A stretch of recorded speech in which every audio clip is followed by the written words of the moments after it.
From Topps comes the all-new digital card collecting app, free to download from iTunes or Google Play. Star Wars Card Trader. For the first time ever, collect and trade everything from legendary 1977 Star Wars cards to new cards featuring exclusive content from Star Wars Episode 7, The Force Awakens. All from the comfort of your mobile devices. Star Wars Card Trader. These are the cards you're looking for.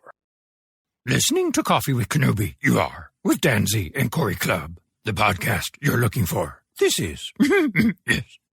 For an entire generation, people have experienced Star Wars the only way it's been possible, on the TV screen. But if you've only seen it this way, you haven't seen it at all.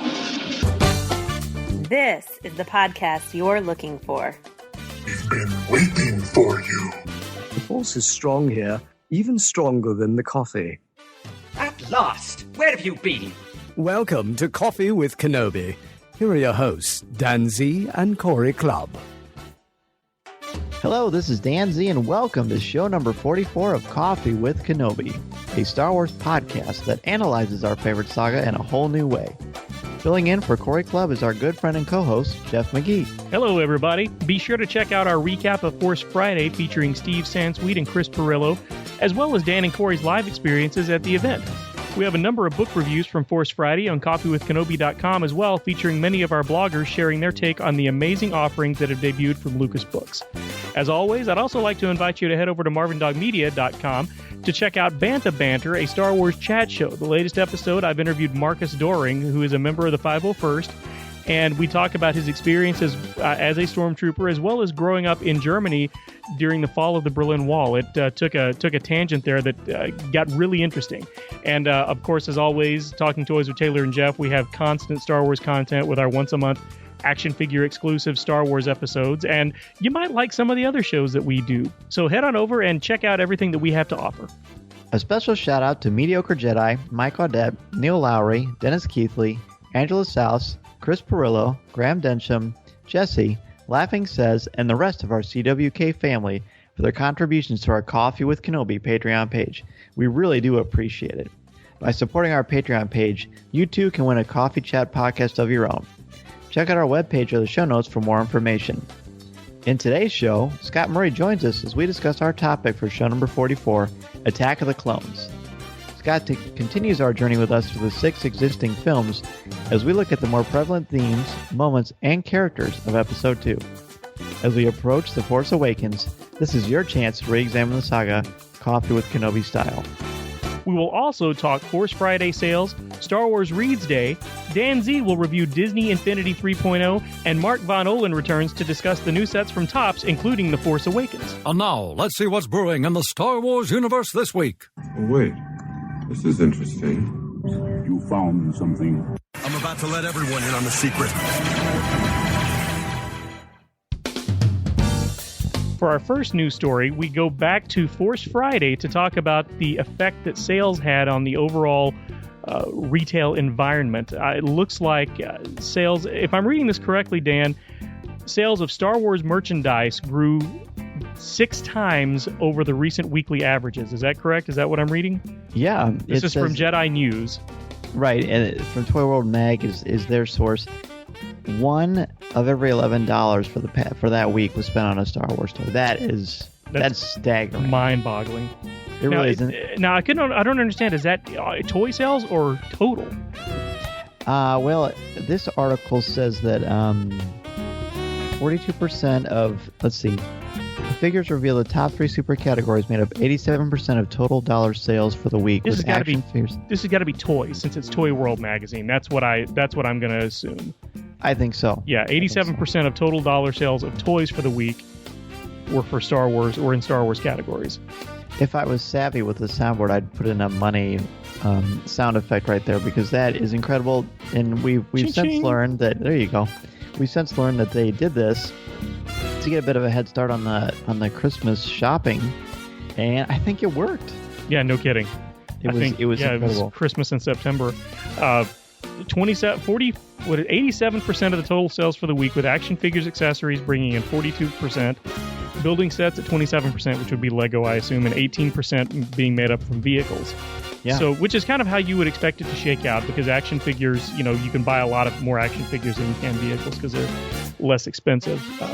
It says that Force Friday provided a phenomenal lift for Star Wars, growing sales 6 times its recent average weekly sales. And the top-selling Star Wars item of the week was Hasbro's Star Wars Black Series 6-inch assortment, which I believe, because I've only seen one of them on shelves in the last 3 weeks. I saw a Finn at my local Walmart. And I didn't buy it because I don't really like the sculpt. Yeah, his sculpt isn't as strong as the others. I don't really know why. None of the humans, him or Rey, either one, I didn't really like the sculpt. The paint, Rey was more the paint app, but I like the Captain Phasma that I've seen is amazing, as is Kylo Ren. But yeah, the human figures, I don't know. There just seems to be a little bit of a drop in quality to me. The Black Series 6 inches apparently the leading figures to purchase, and I'm surprised I'm not gravitating more towards them than I am. I've had Kylo Ren in my hands a couple of times, and I just because I just care more about the 3 3/4 inch. But I'm also trying to focus on, Disney Infinity figures and all kinds of other stuff too. So I mean, I think they're cool, and I understand the appeal. But yeah, some of the sculpts just don't seem to do it, especially the human ones. It's definitely a set that I find myself having no problem being selective with. I don't feel like I have to get every single one. I can pick and choose. Now, the 3 3/4 inch action figures, I've seen almost as few of those. I have seen the only ones that I see on a regular basis are the Resistance Fighter, which is just sort of a nameless figure, and there was one other, the guy who has the hat, like the cool. It looks like Kimbo. Yeah, Kim. That's it. Yeah, I see him, but I don't see any of the others. You need to move to Illinois. Apparently, I see him fairly regularly. Yesterday I went to Kohl's because I'd heard from Tom that there's quite a few things going on there, and they have like 8 or 9 displays all over the place, and they had a ton of figures. They did, but aren't they charging $12 a pop for them? I believe they were 8. See, if mine had been 8, I would have bought them. I finally found some at the Kohl's near me over the weekend, and yeah, they were $11.99 each for the 3 3/4 basic figures. Yikes! And I'm not paying $12 for one. No, I don't think that would be prudent. They do have a stunning Millennium Falcon and a First Order TIE Fighter that are Bluetooth, and they're like huge sculpts, like something you could display as a model. They ran $70, but they look exquisite as well. Well, James Howell posted a video of his I think he posted it. Yeah. I don't know if he posted it on the Coffee with Kenobi page. I can get him to share it. But of his in action, he got the Millennium Falcon, and it looks phenomenal. I don't know how it sounds, but it looks phenomenal. And if I needed a Bluetooth speaker, I would definitely buy one. That's how I have to put that in my mind. Of course, James Howell is one of our bloggers at Coffee with Kenobi. Exactly. So very good. Yeah, lots of exciting things. Plenty to spend your money on. There's no question about that. No kidding. For our next news story, Star Wars Reads Day is coming up, and Coffee with Kenobi is doing something here locally in the central Illinois area. And basically what we're doing is from 9 to noon, we're having a Star Wars Reads Day at the school where I teach, and Tom is the librarian. Corey and I are going to be broadcasting live, as is Star Wars Nerds Unite, which is a new podcast that we met on Force Friday. We're having a special interview with Ian Desher, a video interview that's being recorded just specifically for this event. It's really exciting. Read like a Rebel, and of course, Star Wars and literacy go together really nicely. So it's going to be a ton of fun. If you're interested in that, go ahead and send us an email or a DM on Twitter, and we'll be happy to give you more information about it. Love the logo for this year's Star Wars Reads Day with BB-8 leaning over the book reading. Yeah, it's very, very cool. It's going to make a nice t-shirt. Yes, it is.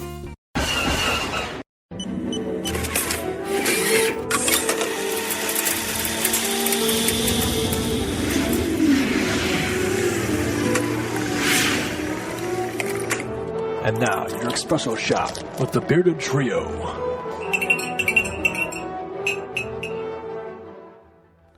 Hi everybody, hope you're all well. It's Rob here from the Bearded Trio, bringing your latest espresso shot on Steven Spielberg, George Lucas and John Williams. And let's start with some Steven Spielberg news. Olivier Cook has landed a role in Steven Spielberg's Ready Player One. Now, this is unofficial news at the time of recording this. Now, the movie is based on Ernie Klein's sci-fi novel, and the casting news has come from the big shots like Variety and Hollywood Reporter. Now, Olivier Cook is best known for a role in a movie called Me and Earl and the Dying Girl. Now, you can head over to the Bearded Trio and watch the trailer for that film. As I say, this is completely unofficial news at the moment, but coming from the big shots, so it sounds like it's legitimate news. Now, in a recent interview with Yahoo News, Steven Spielberg has said not working with John Williams on Bridge of Spies is just a blip, and normal service will be resumed for the BFG, which is also going to be directed by Steven Spielberg. Now, that means that we may get a hint that Steven Spielberg will be teaming up with John Williams once more for Ready Player One. That's not been announced yet, but saying it's just a blip means that he has every intention of working with John Williams for, obviously, the BFG, which is confirmed, also Ready Player One. Now, in the interview, Steven Spielberg said that Johnny Williams will be back to do the BFG. We've only not worked together twice in 42 years. The first one was The Colour Purple in 1985, and the second time was because Johnny had a small medical procedure that precluded him from writing and scoring my movie in the window that he was going to do. He's fine, he's 100% back to work on Star Wars, but it sadly precluded him from working on Bridge of Spies. He also said, I was able to work with Thomas Newman, who I'm a big fan of. This is just a blip, and we're both sad about it, but we're excited to get back together for the BFG. So there we go. Steven Spielberg missed John Williams, but also gave praise to Thomas Newman, who's a very good composer, and I'm looking forward to listening to the soundtrack to Bridge of Spies from Thomas Newman. Now, the executive chairman of Ford Motor Company, Bill Ford, announced at an event last week that his company will continue to sponsor Steven Spielberg's Shoah Foundation, the Eyewitness program. Steven Spielberg was in attendance and said, my dream through the Shoah Foundation is to someday have programs like Eyewitness become prerequisites for graduating high school, for tolerance education to be folded into the social science study program in public high schools and private schools around the nation and around the world. That is my ultimate goal. Now, the Shoah Foundation runs Eyewitness is an educational website that provides access to more than 1,500 full-life histories and testimonies of survivors and witnesses of genocides. Ford Motor Company donated $180,000 to help expand the Eyewitness to more schools in the Detroit area. Now, Ford addressed the crowd saying, I feel that any corporation's role in the world is to try and make people's lives better. Now, if you're a Steven Spielberg fan but you're not too sure which movie to watch, head over to the Bearded Trio. I've created a video where I've put every single trailer to every Steven Spielberg directed movie into one video. It's over an hour long, but you can watch every trailer to all the movies that Steven Spielberg has directed in his career, right from Amblin all the way up to Bridge of Spies. So that way you can choose which film you want to watch from everybody's favourite director, Steven Spielberg. Now, as you know, George Lucas is a big Formula One fan, and he was spotted at the Italian Grand Prix over the weekend. He was invited by the Mercedes Formula One team. He was in the pits watching the events unfold, and he was also asked to go and interview the top three drivers after the race on the podium in front of a very loud and very big Tifosi Italian crowd who were all there to support the Ferrari team. Now, he interviewed Lewis Hamilton, who was the winner, Sebastian Vettel, who finished second, and Felipe Massa, who drives for Williams, and he finished third. George Lucas was obviously loving it, but he seemed to be taken back by the crowd and how loud they were. But I'm sure, as a Formula One fan that he is, I'm sure he was taking in all the atmosphere at the Italian Grand Prix. The saga over George Lucas's museum vision is perhaps going into a third act with what could be a compromise. A revised plan would see the museum being scaled back in the hope that it would satisfy a non-profit group called Friends of the Park. Now, the complaint filed by Friends of the Park consisted of concerns that the original plans would see the museum being built south of Soldier Field in the Chicago Park District. The Friend of the Park group argued that the city has no authority to hand over the land based on a legal principle known as the public trust doctrine. Now, that doctrine makes a state a trustee over natural resources and require it to ensure open spaces are preserved and accessible to the public. Now, it sounds fair, but currently the area that the museum want to build on is occupied by 2 car parks. Now, the new agreement is in place, which would see the proposed museum plans go from 400,000 square feet to approximately up to 300,000 square feet. The museum would see it include a parkland, which would be accessible to the public. However, this doesn't seem to be the end of the complaint for the group, who it seems really love their car parks. Now, the US District Judge John Dara told Friends of the Park that, in my judgment, you don't have any viable complaint. However, the group's attorney, Sean Morrell Doyle, said the complaint would largely remain unchanged. He said, "We see our lawsuit from the beginning as not being about the specifics of the document, but whether or not it's okay for the city and the park district to sell public land to a private entity like the Lucas Museum." So it seems the complaint has changed from providing open space, which was the original complaint, to now whether they have a right to own that property. The saga continues. I'm sure this is going to be going on for quite some time, much to the frustration of George Lucas. We will keep you informed here on your Espresso Shot with the Bearded Trio. That wraps up your latest Espresso Shot with the Bearded Trio. I hope you enjoyed it. Make sure you join us on the Bearded Trio Facebook page. We're also on Twitter as well. Just type in the Bearded Trio into your keyboard thingy and you will find us. And we're also at thebeardedtrio.com. Leave some comments, leave some feedbacks. Tell me if you like your Espresso Shot and if you'd like to see any changes. I'm open to changes, unlike, it seems, the Friends of the Park. Very political. So there we go. Thanks for listening. I'll hand you back to Coffee with Kenobi. Thanks. Goodbye.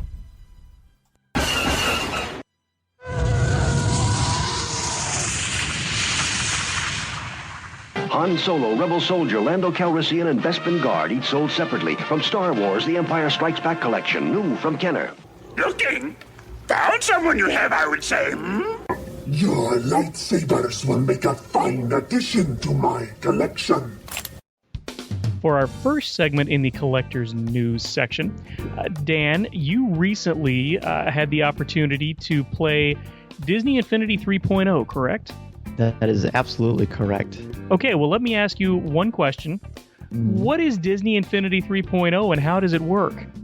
That's a very good question. It was something that when 2.0 came out, I think I've talked about this before, it was the Marvel characters, and you could get Captain America and Iron Man and Hulk and Thor and Spider-Man and all these amazing Marvel characters that we've grown up with.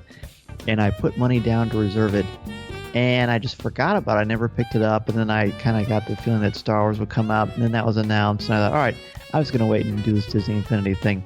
Basically, it's Skylanders sort of started this whole thing, but they sell these action figures, and we've talked about them a number of times on the show, and they're just exquisite in sculpt and detail, and you put them on this little base that the starter pack comes with, and the base lights up, and you put the figure on it, and that figure is in the game, and you are controlling that character.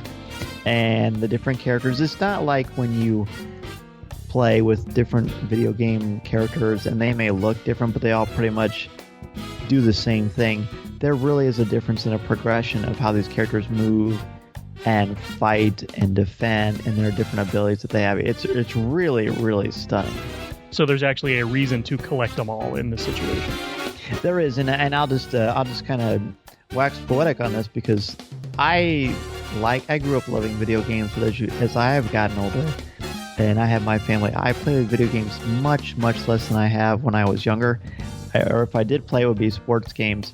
But this is the kind of Star Wars game, this is the kind of video game that I can get into. I mean, I love it. It's so much fun. I've probably had 3 or 4 different sessions, and I'll look at the clock and it'll be after midnight, and I have to teach the next day, and I'll think, what was I doing? How did time get away from me? That's how much fun it is. It's like that Christmas feel. When the starter pack comes with Ahsoka Tano and Anakin Skywalker, and it has a Twilight of the Republic playset, and you're basically playing through the Clone Wars, essentially, and through the prequels, but mostly the Clone Wars. And there are a number, it's got different specific missions that they guide you through, and it's very user-friendly. There's a little gold meter, and as you get closer and closer to your target, it counts down to 0 so you know where you're going. You can do that. You can also do a bunch of little side missions. It's like Grand Theft Auto, but it's G-rated, and you have a lightsaber, right? Okay, so there's a storyline that you're playing through, correct? There is a storyline that you're playing through if you want to. That is the actual individual little game sets that you can do. But the big draw for Disney Infinity is that it has something called Toy Box mode. And there's this little hub when the game starts, and there's these little plastic pieces. At first I wasn't sure how to get the Twilight of the Republic started, and then I looked at the package again, and there's this little set that has Darth Maul's lightsaber and just a Jedi lightsaber, and it's clear and plastic, and you put it on the top of the base. There's 3 little spots. 2 spots are for figures because you can play 2 at a time if you want to. It's a split screen. And there's something at the top where you put on, and that is basically your cartridge, if you will. And that takes you through that. So you can play the game set that you have, or you can go right in the Toy Box mode. In Toy Box mode, you create the game. You create the background. You can change the music. You can do something with the sky. You can create the villains that you fight, the vehicles that are in it, the different little elements. And the big draw besides doing that, which is pretty exciting in its own way, and each character has a little paintbrush that you can create and do, is that you can put... This is where you can have like Spider-Man fighting Darth Vader, or Buzz Lightyear interacting with C-3PO, and you can just do all kinds of amazing things. You basically get to write your own films, your own movies, your own toy box. I mean, it's really, really cool. And it honestly, for a guy in his early 40s, it was a little overwhelming, but in a good way. You know what I mean? Yes, I understand completely. I just recently got Super Mario Maker for my Wii. Oh, wow. And it's sort of the same thing. It's so amazing. There's so many things you can do with it. I find myself just playing through other people's levels rather than trying to build my own, because it's just so overwhelming that I don't even know where to start. So I completely understand.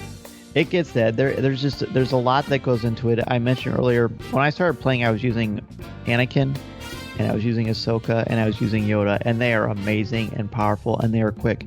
And then Kanan is rapidly becoming my favorite character, period, not only in Star Wars, but just in fiction in general, for myriad reasons. Wow. But I started to use Kanan, and he's cool, and you push R2 on... I was playing for the PS4, by the way. You push R2, and he uses his gun. If you push triangle, he uses his lightsaber. So you've got both. But he's a little bit slower than Yoda. He's still powerful, but doesn't have the same impact.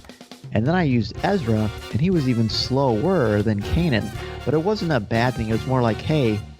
If you use Ezra, you can believe he's not going to be as powerful as Yoda or Anakin. And I think that's the way that it should be. Add to the authenticity of this game.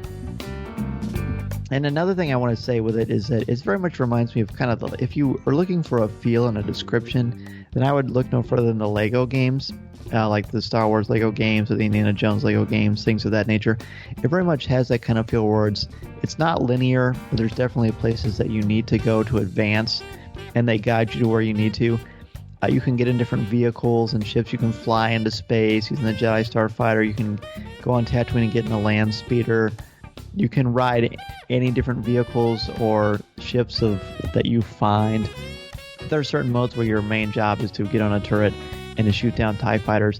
And the controls are not particularly intuitive, at least for me, when it came to that. But once I figured it out, it was tremendous fun. It's just fun to use a lightsaber. There's some force push things you can do.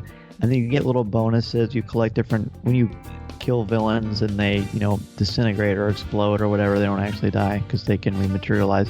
But you get these little blue sparks and purple sparks that you can add to your force abilities. Or if you don't have a force character like I was using Sabine. And Disney was kind enough to send me a number of these figures as well as the starter pack. And they also sent something that's coming out very soon called Toy Box Takeover Expansion. I wasn't sure what this was. On the box, it shows Marvel, Pixar, and Star Wars. And I thought, all right, I'm going to try this because we're going to be talking about it on the show. I put this in, and I think that was more fun than the starter pack for me because basically I was going through what appeared to be Pirates of the Caribbean, but I was Kanan, and I was Yoda. And the whole crux is that Syndrome from The Incredibles, he took this magic wand of Merlin's, who's in the Sword and Stone film, of course, right, in the old Disney ones in the late 60s, early 70s, and you have to get it back, and he's controlled the toy box, and you've got different characters that you fight from the different Disney films and the Pixar films and all those things, and you go through these different lands and sets, and it's phenomenal. It is so much fun. It reminds me of remember the old game Gauntlet? Yes. The old classic game. It's like that, but on crack with lightsabers, and it's just tremendous fun. Honestly, I would buy a system just to get the Toy Story Takeover, the Toy Box Takeover expansion pack, because it's great. And I wanted to see what would happen if during gameplay, if I just took Yoda off the base and put on Kanan or put on Mickey Mouse or whoever else, and you don't miss a beat. All of a sudden, one character disappears, another one materializes, and you're just back in business. That's so cool. It really, really is. So if you were playing a level and you came to a point where you needed the abilities of another character, you could just switch them out, get over whatever obstacle, and put the other character back on. Yes, that's exactly right. That's what I did. Conversely, though, if Yoda loses his health, you can't use him unless you restart from the beginning point, the collector point. So then you have to find somebody. So you better have an Anakin or Ahsoka in your bullpen, or Obi-Wan, because they send us him as well. And you just go with it, man. And it's really, really great. And you can adjust the settings of the villain to easy or hard or medium, and you'll be hooked. I can tell you that. Very cool.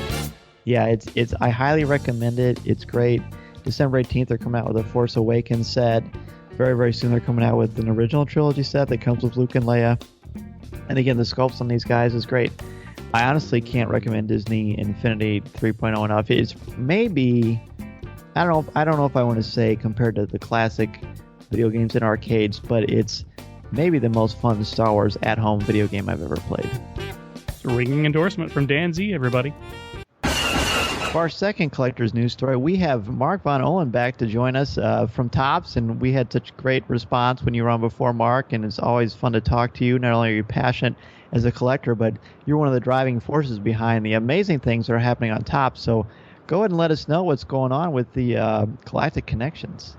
Yeah, it's a really exciting time at Topps right now, and for Star Wars in general. So first of all, thanks for having me back, guys. It's very exciting. Of course, thank you. So we've got two really fun, awesome things happening right now. One in the trading card realm. We've got our Topps Journey to Star Wars, The Force Awakens trading cards, which you guys have probably seen since Force Friday, have been on shelf in the mass retailers, like your Target, your Walmart, your Toys R Us, those places.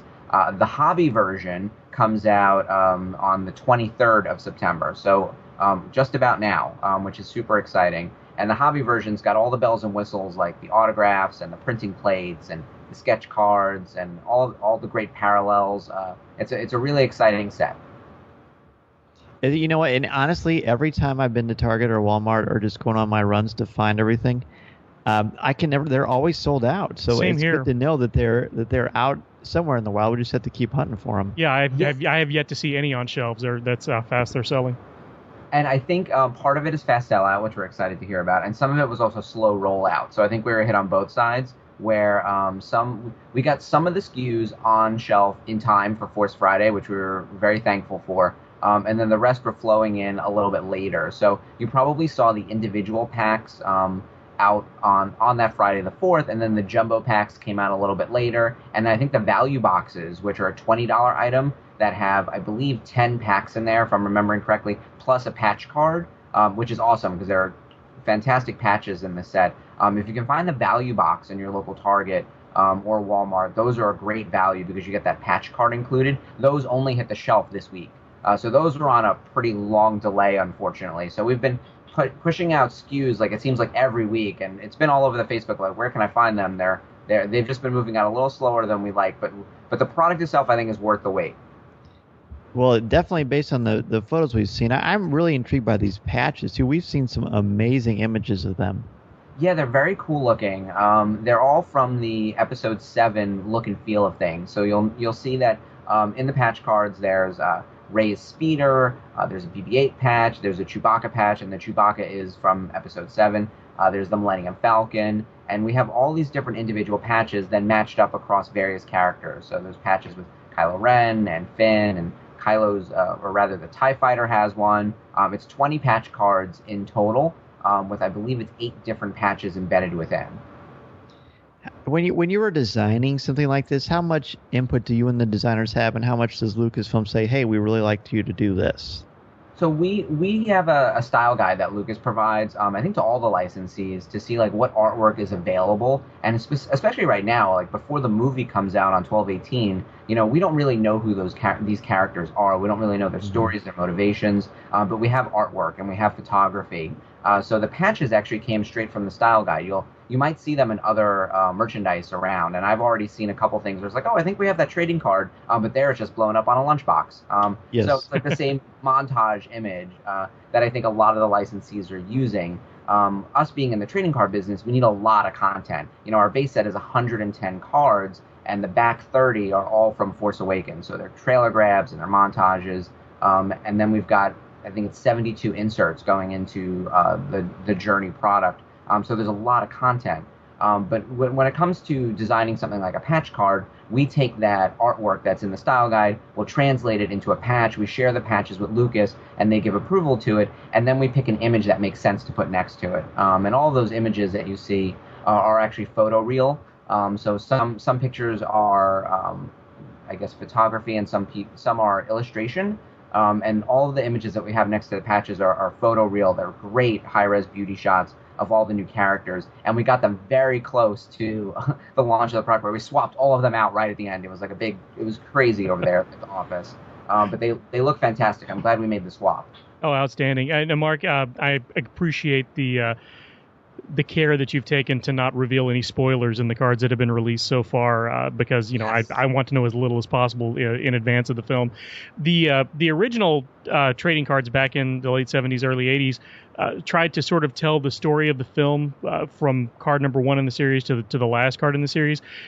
Are there any plans to do that once the film has been released and the storyline is common knowledge, or are you going to continue the track that you're going on now?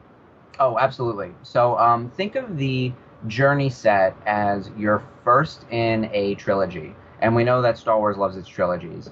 So Journey to the Force Awakens, the intention is really to get you caught up on the first 6 films. So that's what the first 80 cards in the base set are. It's basically a retelling of Episode 1 through Episode 6 with sort of a special look at the character development. And if you flip on the back, you'll see like movie facts and behind the scenes, things that are reminiscent of the vintage cards that we've done in the past. And a lot of the inserts actually pick up the designs from Empire Strikes Back and Return of the Jedi. The base card, of course, is based on that 1977 Blue Starfield design that we had done on the very first set. So it's all just like a big vintage love fair. Like, it's just like everything we love about everything we've done before. It's a little self-congratulatory. I was joking with someone. I was like, man, this is everything top of the set.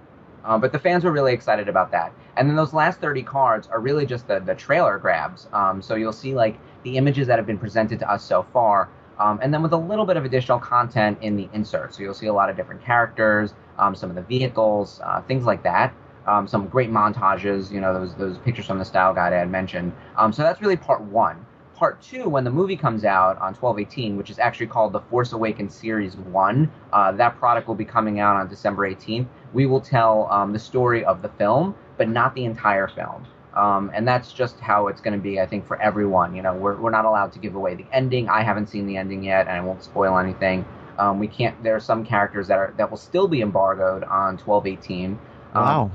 I know, which is crazy, right? But I think they want to be very protective. At the moment, I can tell you that I have a ton of images that are watermarked with our company name on it. So I have that horrifying moment of, God, if this ends up on the internet, we know where it came from, right? Yes. We're very protective with our firewalls and all that kind of stuff, and not bringing things home, and just being protective of the assets, because we don't want to spoil the film for anyone or give anything away. So it's safe to say that you've seen more of the images in the film than the average everyday coffee drinker. Oh, for sure. So that's one of the wonderful things about my job, and also one of the terrifying things about my job.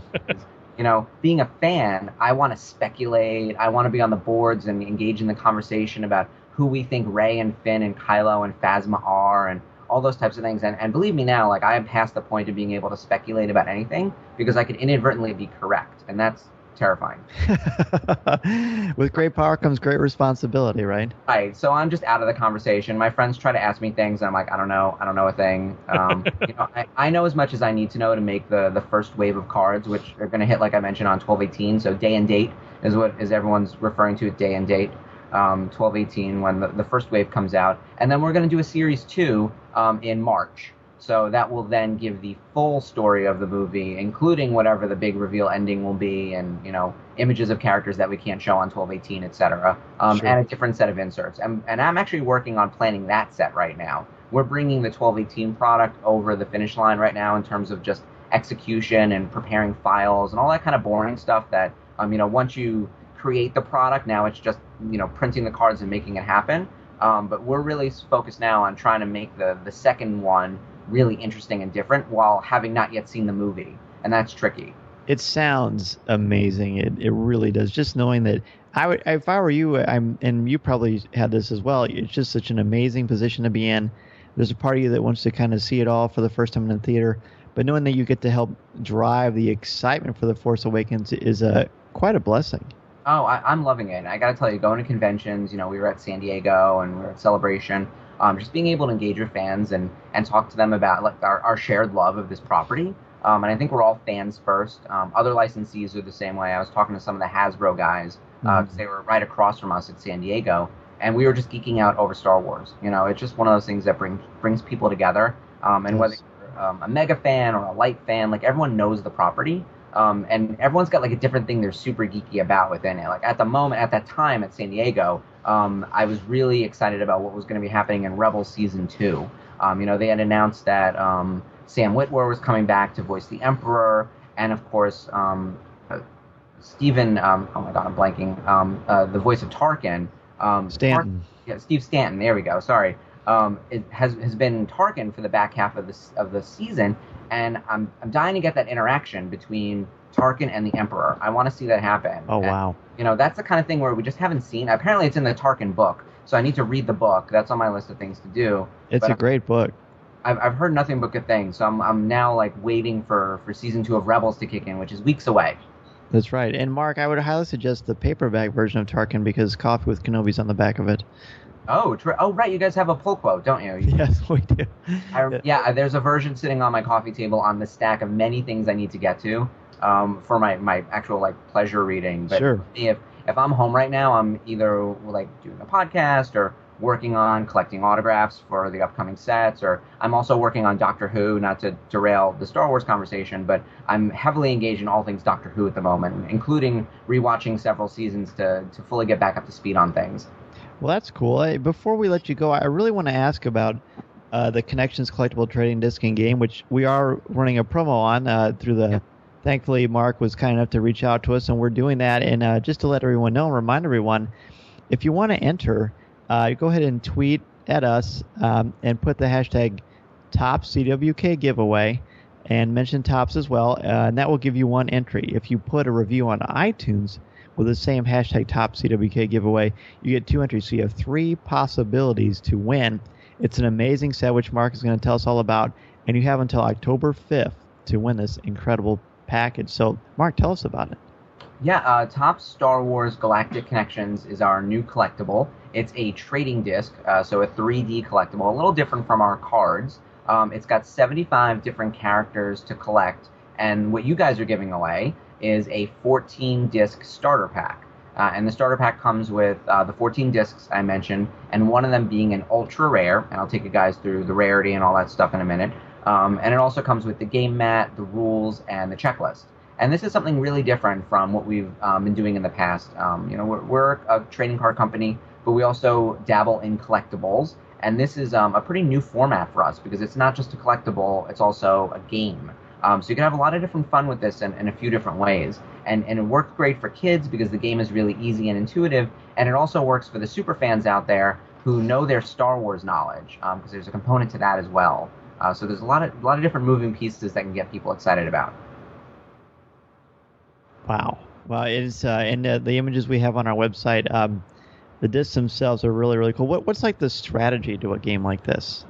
Yeah, so I should mention that there are 75 characters, and each of them have 4 different attributes on them. So you'll see it's a hexagonal disc, and on 4 of the sides there are lines indicating a power level. So there's fighting ability, there's intelligence, there's honor, and deceit. So those are the 4 different attributes. And what you do is you build yourself a deck. So you collect your favorite characters. We're whichever ones you think are the most powerful or whatever you think would help you win the game. And you start with 5 discs, and you have an opponent, and you lay your discs out on the game mat or a board, any kind of flat surface. It doesn't really matter. And your discs all face you, and then you put yours into the board. But you have to basically battle your opponent based on those attributes. So you can put down like Luke Skywalker, and he's got a certain ability for intelligence, and it needs to be higher than the character you're going against. And this is really tricky to explain, I think, in audio, as people, if you're trying to like follow along, it's hard to follow. I'll make sure I give these guys our links to the videos where you can actually see how to play. It's very quick. It's like 2 minutes, but it takes you through the entire gameplay and explains all the different rules to it. And it's really fun. It's really well done, too. And then we have another video that explains all the different rarity, because we've got all these different colors of discs and sticker types like foils and ultra rare versions to collect and chase. That sounds awesome, too. Yeah, please send that to us, and we will happily put that in our show notes. And Mark, always great to hear what's going on from Topps, and we really appreciate you taking the time out of your busy schedule with everything that's going on to promote these amazing products. Thank you so much. And where can people get in touch with you if they want to ask you a question or just say hello? Yeah, no problem, guys. Thanks so much for having me. I love coming to do the show. You can follow me on Twitter. I'm at Darth Von Ohlen, and you can also follow our official Topps card. What are we? Topps Digital. And Topps Cards. And then our Facebook page is facebook.com/official Topps Star Wars. And that's where I post every day about all of the upcoming products. If you visit now, it's all about Journey to the Force Awakens. So you'll see the current checklist and all the different images of the products. And we'll be doing a giveaway for the hobby version of the product by the end of next week. Awesome. We'll definitely be on the lookout for that. So please check out Topps and Topps Digital and all the great things they have going on. Pick up a pack, and hey, while you're at it, tweet us some of your favorite looking cards, because they are amazing to look at. Mark, thank you again so much for being back on Coffee with Kenobi. Thanks, guys. Hey, it's Dan Z and Corey Clubb from Coffee with Kenobi, and we are excited to let you know about the Star Wars Card Trader app from Topps. Yeah, Dan, you remember those cards that came out in 1977, the good old days? Well, they're back again. Yeah, so it's the Star Wars Card Trader app. It has them all, as well as fantastic images from The Force Awakens, The Clone Wars, Rebels, and much more. Absolutely. You've got your favorite characters, memorable scenes, you've got key moments. It's all there. You get credits every day for free from the app, which is available from iTunes or Google Play. Open packs from the Cantina, trade with your friends, and enjoy these amazing Star Wars memories as you take your first step into a larger world. There's so many different sets to choose from also, and there's so many great cards to chase. There's special inserts, there's rewards for completing sets and variants. It's everything you love in collecting from a galaxy far, far away. The Star Wars Digital Card Trader collecting app from Topps. These are the cards you're looking for.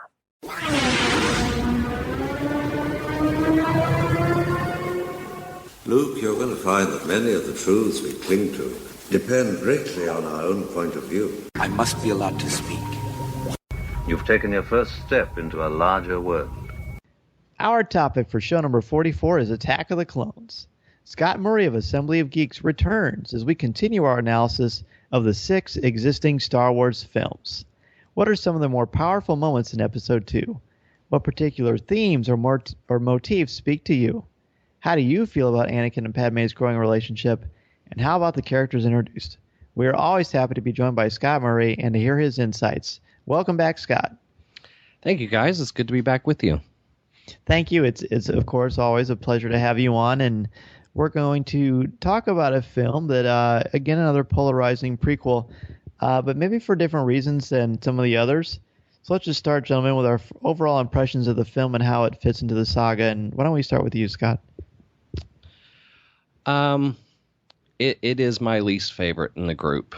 And when I say that, it doesn't necessarily mean that I despise it or something. As I've said, I can still watch them. With clones, there are scenes where I might fast forward. Oh, wow. Through some of them on occasion, or I might be tempted to at least. But, I mean, it still has some of my favorite scenes, and I've always been a big fan of the fight between Jango and Obi-Wan in the rain.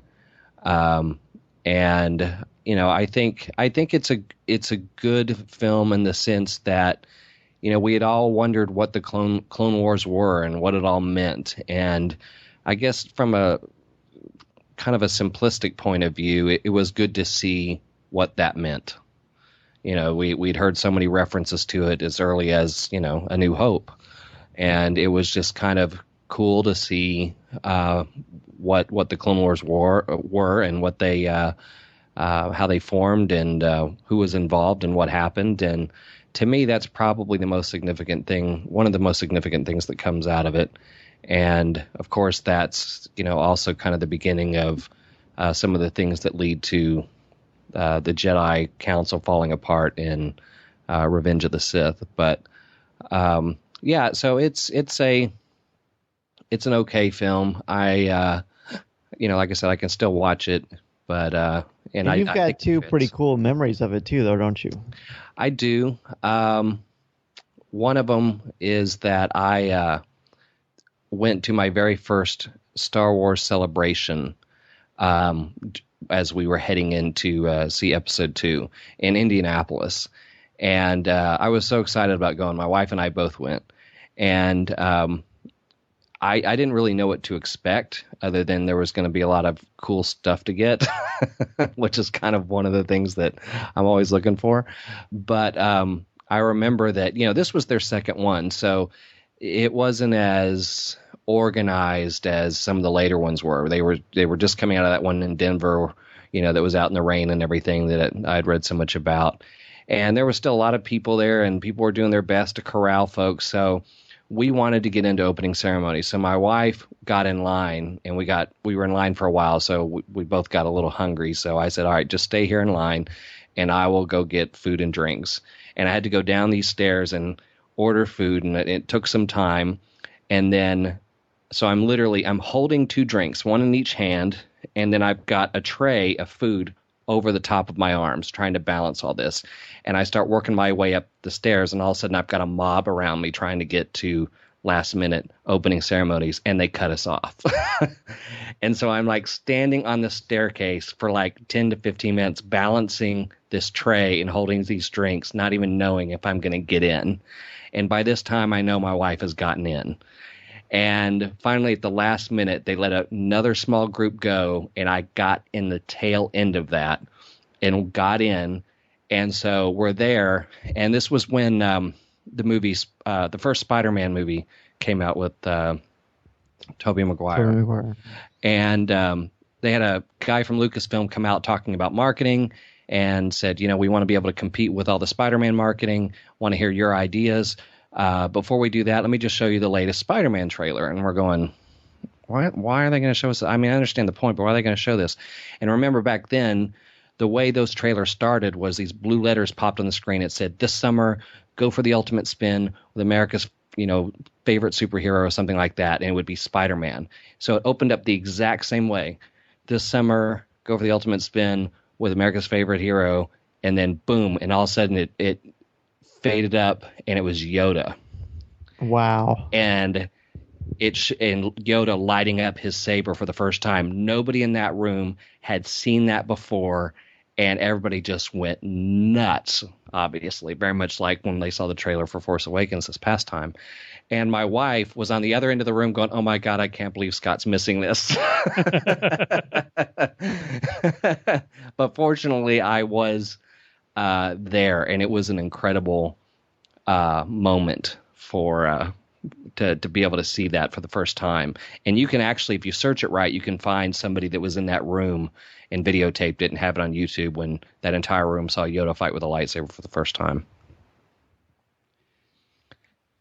And you want the other story as well?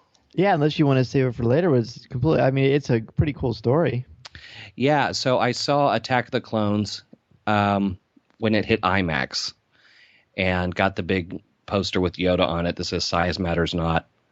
And back then, for whatever reason, when they were testing this whole thing, you know, this is back when they were just kind of playing with it. We had seen like Apollo 13 and Matrix Reloaded in the IMAX theater because they were trying this stuff out. And evidently the problem at one point in time is they couldn't fit the whole film into the projector. Yeah, there's like a 2-hour, hour and 45-minute or 2-hour limit they had on it. Yeah. Yeah. So when Clones came, they had to cut portions of it out to fit. And I know some people aren't going to like me for saying this, but fortunately to me, a lot of it was the romantic dialogue scenes with Anakin and Padme. And it took a lot. They took a chunk of that out, and it made it a better movie. And it made it a better movie as well because it just got to things sooner. And I guess that kind of ties back to what I was saying about some of my favorite moments actually being in the film, is I found as I saw it a second or third time, I found myself anxious for those moments and felt like we were dragging to get there. I thought all the conversations on Camino were taking too long and then cutting back to other things and Anakin and Padme talking, when really I wanted to see Obi-Wan and Jango fight in the rain. And it just felt like it took forever to get there. But this cut got there sooner, and that IMAX presentation to me ended up being a better film for what was cut. Wow. And my experience with it has been similar to Scott's. Not that I saw it in Indianapolis, saw a trailer in Indianapolis or anything, but I have kind of the same reaction to it. This is actually my second to least favorite Star Wars film. It was my least favorite until I watched The Phantom Menace with subtitles. We'll talk more about that the next time we have Scott on. But I do love the look of this film. I love the colors. I love the way it's shot, the art direction, the set design, everything. Love that about it. It's very much eye candy to me. But and I love, there are elements of it that I love. I love the storyline with Obi-Wan playing detective. I love Camino. I love that environment. I love the Kaminoans. I love that we see so many different worlds in this film, but the dialogue is awful. The romantic dialogue to me sounds like dialogue that was written by someone who has never been in love but thinks they know what it's like. I've said that from the beginning, and yes. The story itself is great. I really enjoyed the story, but the dialogue and the way they get there just does not work for me. But that being said, as we'll talk, there are still very many elements in this film that I do absolutely love. I feel like the whole of the part, which is okay. The sum is not greater than the whole of its parts. There you go. This film is something that when I talked about my experiences on our coffee chat with Dennis Keithley, as far as my reactions when I left Phantom Menace, which we'll again talk about when Scott's on very soon. But with this one, when I left, I looked at my friends when the film was over, and I thought, that was awesome. That was awesome. Star Wars is back. I don't have to worry about the next film, being anxious about how it's going to affect me after I come out of the theater the first time. And I really enjoyed it.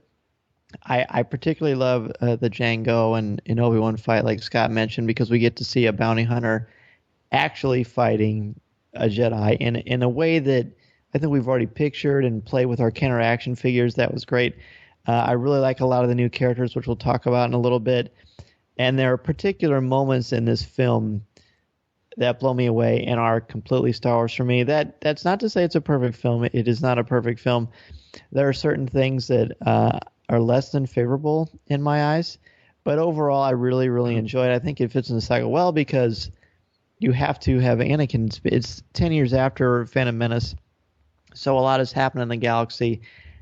Let's talk about the more powerful moments in Episode 2, and I'll just start with mine. I think the ones we've talked about are powerful.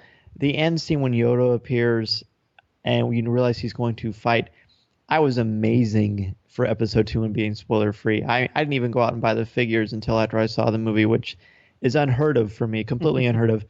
So when Yoda got that lightsaber out and he started to fight and flip around and go to battle with Count Dooku, I literally stood up in that theater and I clapped and I cheered and I screamed like Michael Jordan was making a comeback against the Knicks in 1992.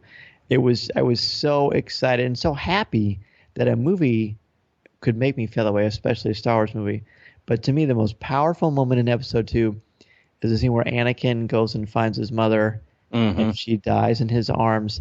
And the music crescendos and the look on Hayden Christensen's face. Say what you will about Hayden Christensen as an actor or Anakin Skywalker or what have you, but he does rage and anger and intensity as good as anybody who isn't named Robert De Niro. And I thought that scene was wonderful. Every time I see that, the goosebumps and the rage and the serious foreshadowing of who he's going to become, I thought they completely knocked that out of the park. Well, and let me say, I think, and I've said this from the beginning, people who knock Hayden Christensen as an actor take for granted how difficult it is to make the dialogue that he had to say work. When I was talking about how awful I think the dialogue is in this film, I think it hamstrings all of the actors. Oh, me too. I feel like Hayden Christensen's performance in this film is one of the best in all of the Star Wars films. I really do. I think it's one of the most nuanced. Other than the first scene where he's complaining in Padme's quarters about Obi-Wan being overly critical, and the scene where he's throwing a fit after he kills the Tusken Raiders, saying, I should be able to save everybody. Those two notwithstanding, I think the rest of his work in the film is impeccable. I think it's exquisite acting. I agree, especially in those two moments you put. I agree with that as well. Scott, what about you? Some of the more powerful moments? If I may. You may. You may. I know it's not necessarily a powerful moment, but per se, or at least arguably, for all of the things that were just kind of underwhelming when Trisha Barr would appreciate me saying with Sam Jackson, right? Yes, in this in the prequel trilogy, it didn't really flip your whopper. Yeah, it didn't flip my whopper. I do love it when he shows up on Geonosis and puts that saber to Jango's throat and says, "This party's over." Yeah. That's the only Sam Jackson moment in the entire saga. I love it. Some big Sam Jackson fans expected him to say a certain profanity afterwards, but perhaps. But even after that, even him jumping down there and finally lighting that thing up and showing what he can do with that was a good moment. And yeah, the fight with Yoda, I remember listening to George talk about how they went about doing that. And it was really interesting to me because he brought up things that, I think show, some of his strengths as a filmmaker, because he said, when you consider who he was in the original trilogy and, how people see him, there was actually a way that if they didn't actually think it through, it could have looked kind of silly. Having this little guy in a lightsaber jumping, running around and swinging a saber. And that's when they toyed with the idea of what about if he just started to leap and flip and do all the stuff that he did. And it worked, but if something like that wasn't done exactly right or done a certain way, it could also look kind of goofy. And it was interesting listening to him talk about, the thought process they went through to make sure that when Yoda did finally fight, that it was done in a way that continuously looked cool, like everything that Yoda does. And yeah, I think the scenes with Jango are great. I even like the pursuit in the asteroid field a lot. Would have actually liked to have seen that last a little longer. And the sound effect of that explosion was exquisite. I agree. One of the best. The lack of sound. Yeah. Yes. The first time I saw it, I thought, "Is there something wrong with the sound in the theater?" And then the second time, I thought, "Okay, no, that's just awesome." Yeah. And that was a highlight for me. Along with, like I said, I loved all of the stuff on Kamino with Obi-Wan. The Jango Fett fight scene was fun, but I've always, even as a kid, always been more drawn to the character moments rather than the battles. And so that's what I was looking for from the film, and we didn't get that many that really landed for me, again, due to the dialogue. But the scene of Anakin, with his mother, especially hits me now that my own mother is gone. Hits me a little harder now even than it did at the time. And that is one of the sort of the motifs in the film is this loss of, I don't know if loss of innocence is the right thing, but we are, the last time we saw Anakin, he was this wild-eyed, bright-eyed 9-year-old, and now he's, sort of the world is starting to break him down. So what are some of the particular themes or motifs that stand out to the two of you for this film? Well, if I may real quick, the other thing I was going to mention too about that moment that I agree is also very powerful when we see Anakin finally kind of snap for the first time and kill all those Tusken Raiders. What did you all think about the really kind of, I think, nice touch they added to that scene that I think just kind of increased the emotion of the whole thing, of Qui-Gon's voice? That ties into actual different themes and motifs in this overall film that I love. There's, I think, one of the most important things to come out of Episode 2, and it goes all the way back to the Odyssey. And one of the things that Odysseus has to teach his son Telemachus to struggle with and to overcome is anger. and how anger can poison your mind and completely changes your ideas and affects who you are. It can make you a completely different person. And we know what happens to Anakin. We know who he becomes, and then he literally becomes like a different psychological being. He doesn't learn that moment of controlling his anger. He lets it get the best of him. And whatever trauma, when you experience trauma to the degree that Anakin Skywalker does, that is what bridges the gap to Episode 3 and makes the turn more believable, because we've seen that the Tusken Raiders, they're not necessarily alien, but they're human. And it's presumable and believable that Anakin knows this. He kills men and women and children. And his burgeoning girlfriend, his relationship with her future fiance, she listens to him and she's sort of there. And I'm sure there's a lot behind the scenes, hopefully, that happens to explain what happens with those two as far as that goes. But that thing with Qui-Gon starts to yell Anakin, that's amazing, because that's really the only time in the prequels that we see Qui-Gon go across the void and to try to reach out with his voice. Of course, we see what happens in the Clone Wars and the Yoda arc in Season 5. But I think that's an incredibly important moment and shows the gravitas of the situation. So I'm going to go with that. That theme for me is anger and the importance of trying to manage your emotions. I think it was just from a fan standpoint. I think it was enjoyable to, get to see Anakin in the light that we'd always heard about. I mean, I really think that is one of the things I think the prequels do give us is at least a chance to see things that back when we saw the original trilogy we'd only heard of and never got a chance to actually see. Although I will say that, I really wish we'd gotten to see a little more heroics out of Anakin, very much like we got to see perhaps in the Clone Wars animated series, because I found myself wanting to pull for him and wanting to see him be the great Jedi that we'd heard that he was. And I'm still not entirely sure sometimes that we got enough of that in the films, but maybe we got it more in the animated series. I also think it's interesting the parallels between him and Luke, from the standpoint that they were both kind of brought into this at a young age. Obviously, Anakin a little younger, but they went through very similar things in the sense that, you've heard fans talk about how Luke was whiny and how Anakin was whiny, but, they were teenagers. Right, they came by it honestly. Yeah, exactly. That wanted to prove that they were, much more mature adults than they really were, and had to prove it to the world. And you just see one go down one path and one going the other for different reasons.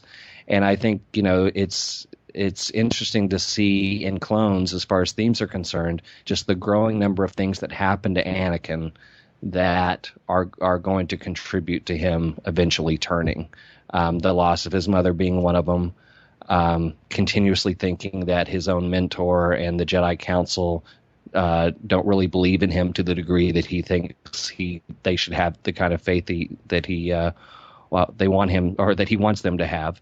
And then, like we talked about on Assembly of Geeks this past week, that a lot of times when he comes to them and says, "I'm having these dreams, I'm having these problems, I'm fearful that I'm going to lose, somebody else like my mom," and the advice he gets is, "Well, just forget about it and don't miss them." Right. So. Yes. Yeah, so there's a lot of, I think that's really kind of the theme, is we see someone who has every potential to be a heroic hero, and there's just way too many things that happen that, eventually just overcome his ability to go down the path that Luke chose. Was an example of all nature and no nurture.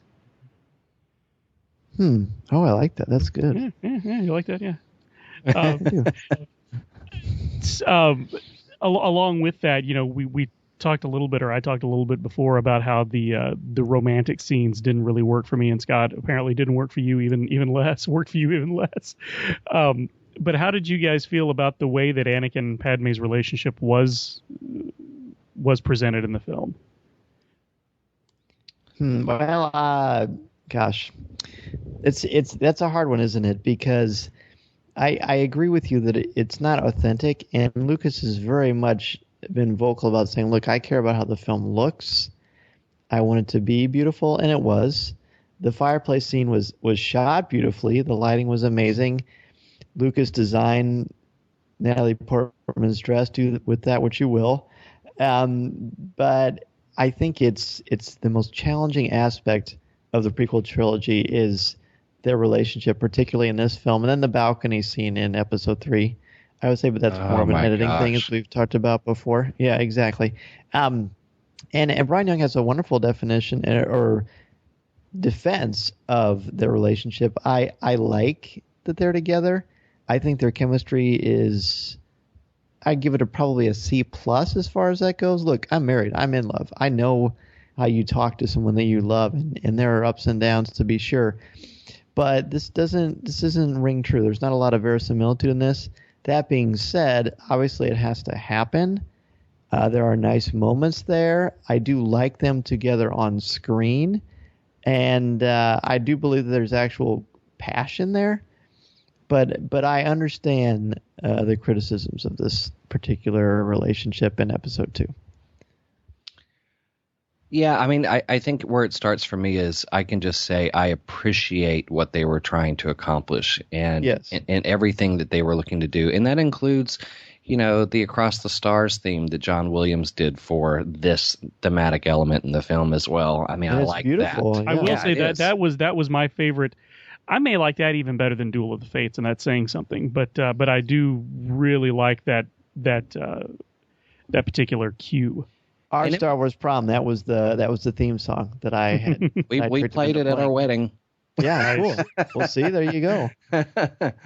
And thankfully, yours has worked out better than theirs. I started saying ours turned out a little different.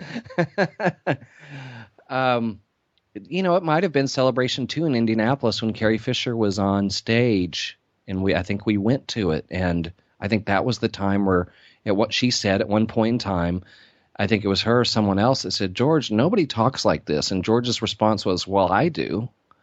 And that's what I always think of when I hear this dialogue. And the thing is, I don't like to, I think it's become way too popular amongst fandom to bash these films to the point where it's gotten ridiculous, so many years later.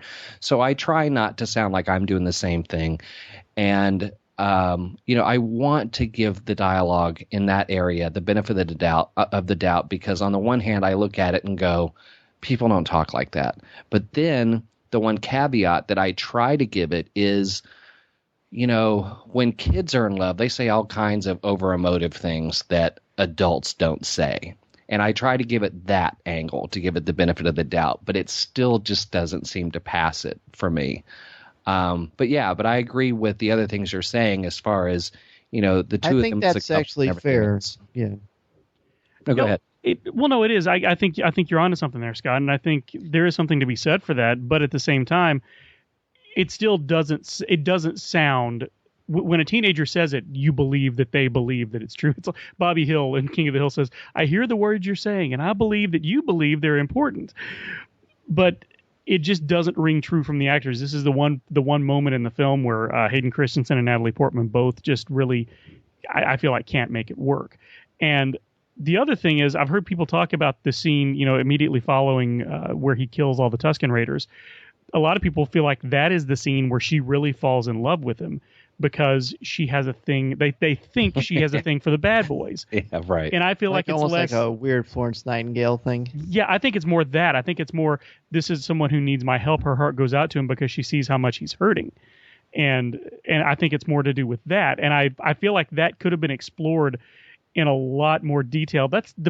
Again, I've said this before, the problem I have with the prequels is that all the most interesting portions of the story take place in between the films. The movies only tell me the parts of the story that I'm the least interested in learning. I wanted to see more about how this relationship came to pass, how they figured out that, they wanted to get married, that this was the right thing to do. Sure. I wanted to see that conversation. Well, and of course, as we've said many times also, Clone Wars does a wonderful job of fleshing a lot of this stuff out and adding some depth and nuance to these characters. And there's only a certain amount of time to tell a 2-hour story when you only have every 3 years you tell that 2 hours of what's going on. So it's definitely tricky, and we're all Monday morning quarterbacks when it comes to these films for sure.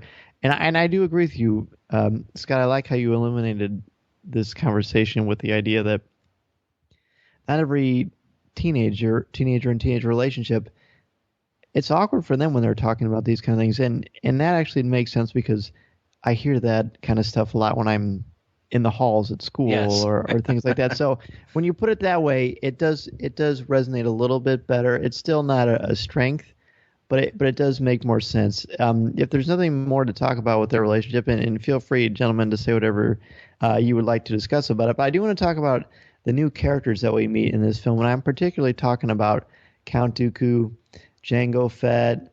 There are a number of new characters that we really get more acquainted with in these films, and how do you like how they add to the saga? You could even say Yoda's a new character in this, because really we have never seen Yoda this way. Well, the character that stuck out to me the most, and this is maybe silly to some people, but Dexter Jettster is the one that stuck out to me the most. And when the movie came out, he was the one that I thought, oh, what a cool character design. What a cool character. Now, you get some distance between it and you realize just how fake and cartoony the effects look. But I still like the character, and he's one that I would kind of like to see more about. I would like to see a mini series about Dexter Jettster, like just what kind of life has he lived, because you get the feeling that he hasn't always been a short order cook at a greasy spoon on Coruscant. Because of his connections with Obi-Wan, for sure. Yeah, and because he knows about the clones and the Durds. The Durd, yeah. Yeah, you know what? You mentioned earlier that one of your favorite things about Episode 2 is the Obi-Wan gumshoe angle. I actually think I didn't like that. That took me too much out. I feel like that was too much of a nod to American Graffiti and that time frame to such a degree that part always didn't feel like Star Wars to me. Well, I don't like. You want a cup of Jawa juice, because is that juice made from Jawas, or I want to know what that is before I give her my order. Well, what's funny is I played Star Wars Galaxies for about 5 years, and that was something people often ordered in the Moss Eisley Cantina. Really? Jawa juice? Yeah. Mm-hmm. Before Episode 2 came out? I think so. Well, okay. Well, there you go. Maybe it's a little nod to the expanded universe. I think so. Well, this is also where we meet Aayla Secura as well. Yeah. And Zam Wessel, the shapeshifter. That's right. At the beginning of the movie. Was pretty cool. Yeah, I was going to mention Zam because, between her and Jango, I mean, I thought those were two consistent elements in Star Wars that, once again, the bounty hunters are just really cool. And, Count Dooku, I didn't always know what to make of Count Dooku. I mean, first off, I wish he had a better name. No kidding. You're telling me that there was nobody who was brave enough to tell George Lucas, you realize this guy's name is a synonym for poop? Yeah. I mean, it seemed like they were trying to tell a deeper story with him, and I didn't, I remember watching it, not completely being able to wrap my head around it, other than he just was a turncoat. I mean, he just used to be a Jedi. Now he's on the other side. And it was Christopher Lee, and Christopher Lee brought his usual amount of gravitas to that character. I also think about how cool it was to see, Uncle Owen and Aunt Beru, and I thought Klieg Lars was kind of an interesting character as well that we meet in the story. So yeah, there were definitely some interesting characters come out of that, and yeah, Yoda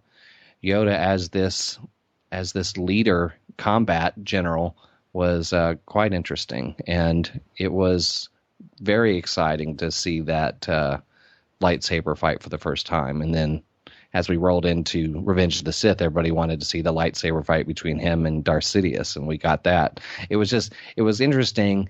Each film, the rumors that would come out, we would go to these, other conventions, and I remember hearing the first time about, Yoda might fight with a lightsaber, and there might be this character named Grievous who has 6 arms with sabers in them and all that sort of thing, and then finally seeing him on screen. And Yoda had a big part of things that people were anticipating going into that second movie. I think I'm sorry. Go ahead. No, Go ahead. Well, I was going to say, we did get quite a few new characters, and the thing that strikes me the most about it is all the missed opportunities with those characters. Because General Grievous, you look at the character design and everything about him, he should have been this really amazing, awesome, menacing character, and all he ever does is run away. And Jango Fett, we meet this guy who's supposed to be, you know, the greatest bounty hunter in the universe, gets his head chopped off at the end of the movie. And you know, again, by one of the most powerful Jedi in the universe, though. No, I get that. I just, you know, and Count Dooku again. You've got a great actor in Christopher Lee playing him, and all he does is run away.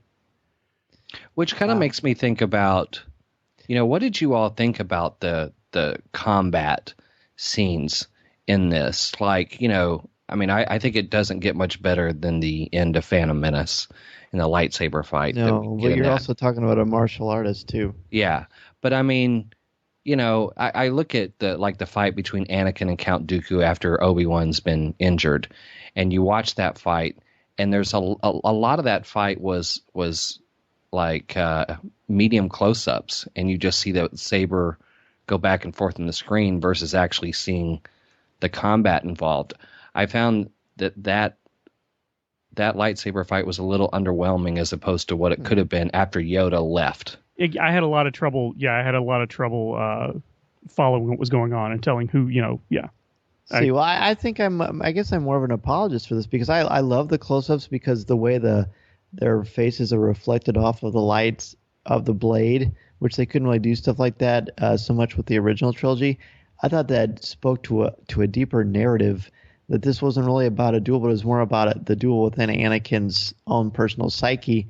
And he's tasting the dark side in ways that he never has before, actually dueling a Sith Lord. And I think there's something to be said about that. I mean, whether it's midichlorians or stirring or whatever you want to go with that, I found that fascinating. And I love that scene. The thing I don't like about the combat in Episode 2 is when all the Jedi are fighting all of the battle droids, before they perfected it on Clone Wars, it felt very much like they had giant sparklers and they were waving at fireflies in the air all the time, deflecting those. I didn't feel any danger or scope to that. I mean, there was a lot going on, but it didn't really mean much to me. It didn't resonate to me. I do want to talk briefly about Count Dooku, one of my top 5 favorite characters in all of Star Wars. Really? Yes, I think he is. Defend your answer, sir. Easily. I think he's fascinating. I think, again, Clone Wars does a lot for him. He's evil. He's horribly, horribly evil. If you've read Dark Disciple, we see a little more about him as well. And I think he becomes a tragic figure by what happens in Episode 3, but this is about Episode 2. And I like the way he tries to court Obi-Wan. And I like the psychological bend that he has, and he's got this class to him. His lightsaber is amazing, one of the coolest designs that they've done with all the lightsaber hilts. And there have been a lot of great ones over the years. I find him really, really intriguing. I really like Count Dooku a lot. Well, and you're absolutely right. He is someone who is driven by his ideals. You know, he really is a true believer. He's just believing in the wrong thing, and ultimately is duped, as everyone is. You make a deal with the devil, you're never gonna come out on the winning side. Right. And so I do get that. So I was just joking. He is a very interesting character, but really top 5. I love him. Yeah, I've always been drawn to him. I think he's classy. He's almost like a classic Bond villain, which is, of course, not so ironic considering who he played in The Man with the Golden Gun. But there's just something about him because you literally are going from the opposite of Darth Maul. And Count Dooku has more psychological weight and resonance to him. Well, and just talking of characters from the film, I wanted to mention one who is a holdover from Episode 1. Actually, my favorite moment in the film is when Anakin goes back to Tatooine and he goes to Watto's shop to ask him about his mother. Mm-hmm. And Watto doesn't recognize him at first. And then when he does, the animators did an impeccable job, an absolutely amazing job. This is some of the best character animation I've ever seen. You can actually see him recognize Anakin. You can see the realization wash over him, and you can see his reaction. It's absolutely amazing. It is acting. And I don't know how they did it. I don't know why they weren't able to replicate it more often. But that one moment just blew my mind then, and it blows my mind every time I see it. Because when he looks at him and he says, Annie, little Annie, you see it. You see everything rush back to him. You sure sprouted. Yes. Well, and nice. Well, and even the stubble that Watto was sporting in his cute little hat. I like Watto quite a bit. I like Watto too. That was neat. In the interest of time, it seems more and more, and I don't know why this is a shock to anyone. It's certainly not to me anyway. We could talk about all these films for more than one episode, and we're going to do just that as time goes on, of course.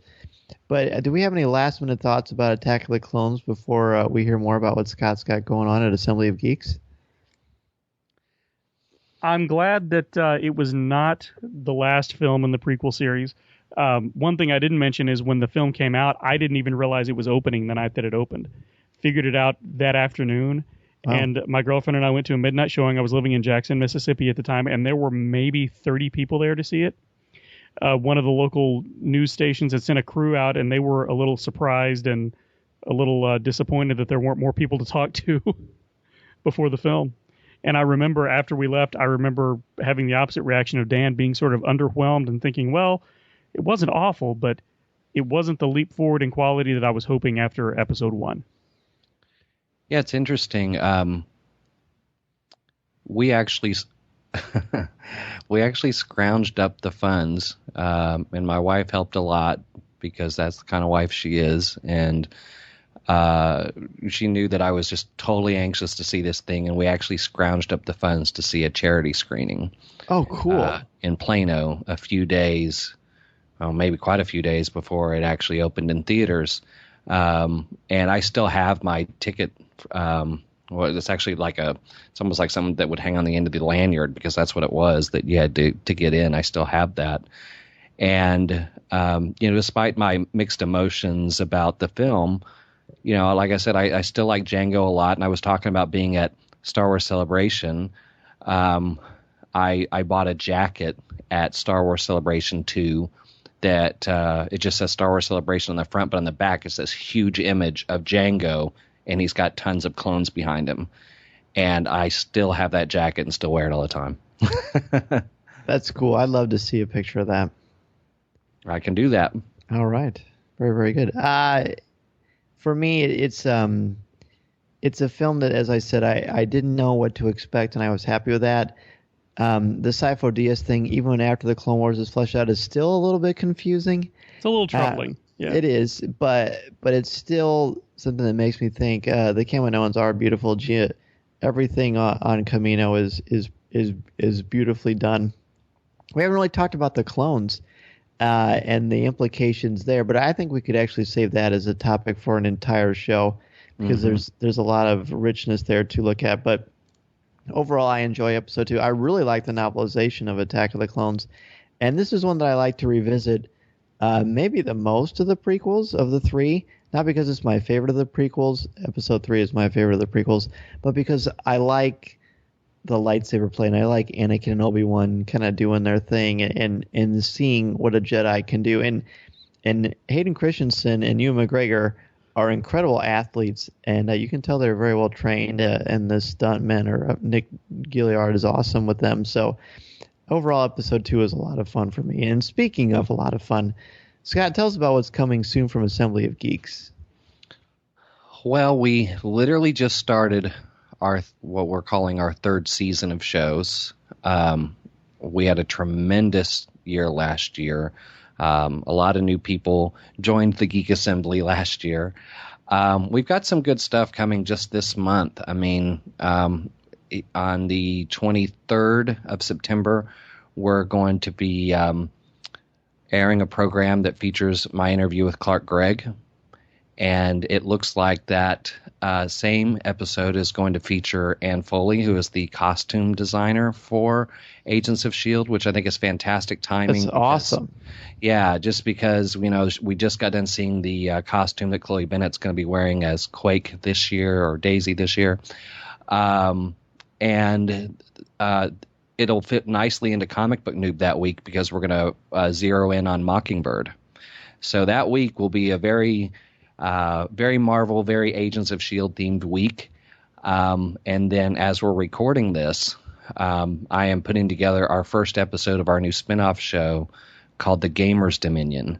I am really excited about this program because it's giving us yet another opportunity, very much like Comic Book Noob, to cover an important geek topic and talk about it in depth, and that is gaming.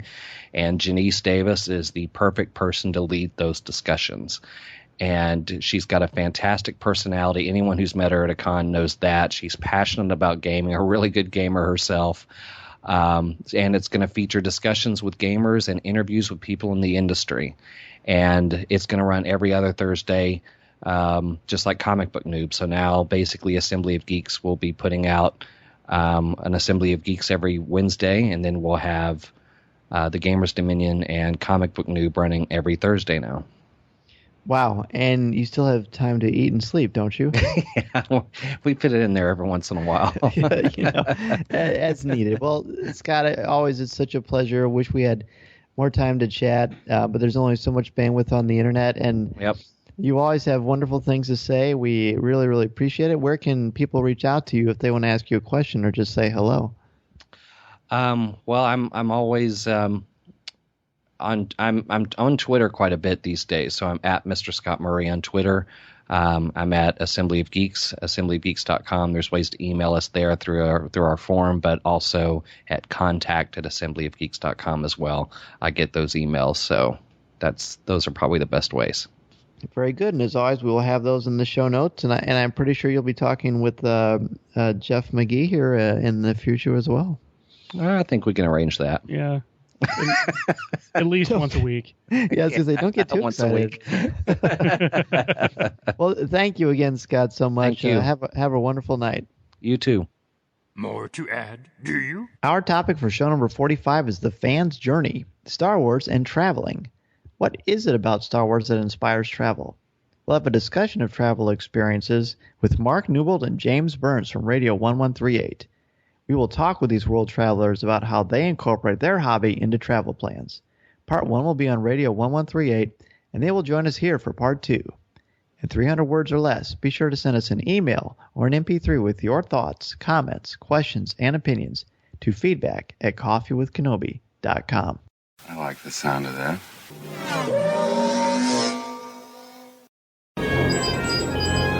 Echo 3 to Echo 7. Ano, buddy, do you read me? I saw part of the message. I seem to have found it.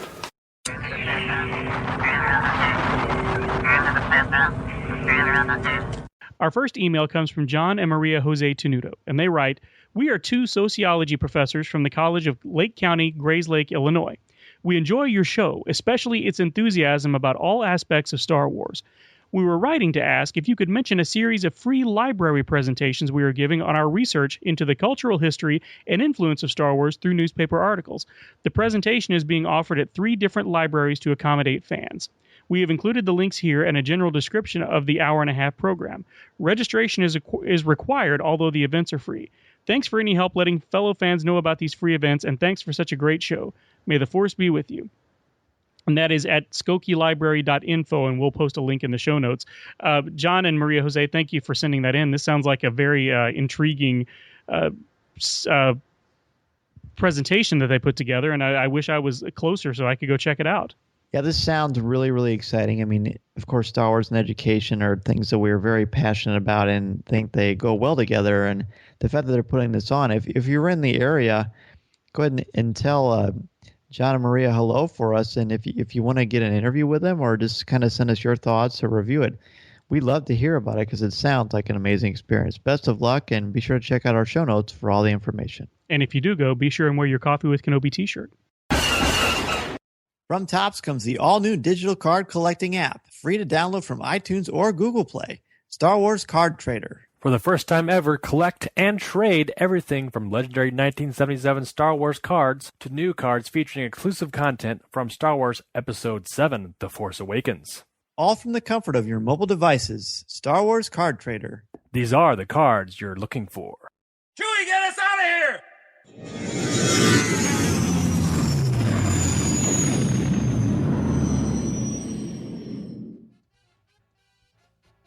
If you would like to respond to our question of the show, have a comment, or just want to say hello, Send us an email or MP3 at feedback@coffeewithkenobi.com. Or if you have a specific question or comment for either of us individually, email us at danz@coffeewithkenobi.com or coryc@coffeewithkenobi.com, or visit us at coffeewithkenobi.com and click on the Contact Us section, or comment on one of the stories featured on the site. If you enjoy the show, please write a review in iTunes or Stitcher. You can also like the show on Facebook at facebook.com/coffeewithkenobi, as well as keep up to date at our Twitter feed at Coffee with Kenobi. You can also find us on Tumblr at coffeewithkenobi.tumblr.com. If you enjoy the jazz music, the album is Eye to Eye by Steve Torok. Give the evacuation code signal. That's it for show number 44 of Coffee with Kenobi. A huge thank you to Scott Murray for coming back and looking at the 6 existing films with us. Be sure to check out Assembly of Geeks for the latest in geek news, reviews, and analysis. And also thanks to Mark Von Ohlen for returning and for discussing the latest Topps merchandise. A special shout out to Mediocre Jedi, Mike Audette, Neil Lowry, Dennis Keithley, Angela Souse, Chris Perillo, Graham Densham, Jesse, Laughing Says, and the rest of our CWK family for their contributions to our Coffee with Kenobi Patreon page. By supporting our Patreon page, you too can win a Coffee Chat podcast of your very own. Check out our webpage or the show notes for more information. You can also support the show by using our Amazon.com affiliate link, as well as by purchasing your The Force Awakens movie tickets through the banner on the front page of our website. And thanks also to Rob at the Bearded Trio, media specialist Lisa Dullard, our Coffee with Kenobi bloggers, everyone who contributed to this show, and to all of you out there who listen to and email Coffee with Kenobi. Don't forget to send us your comments and opinions on the topic of show number 45, The Fan's Journey, Star Wars and Traveling.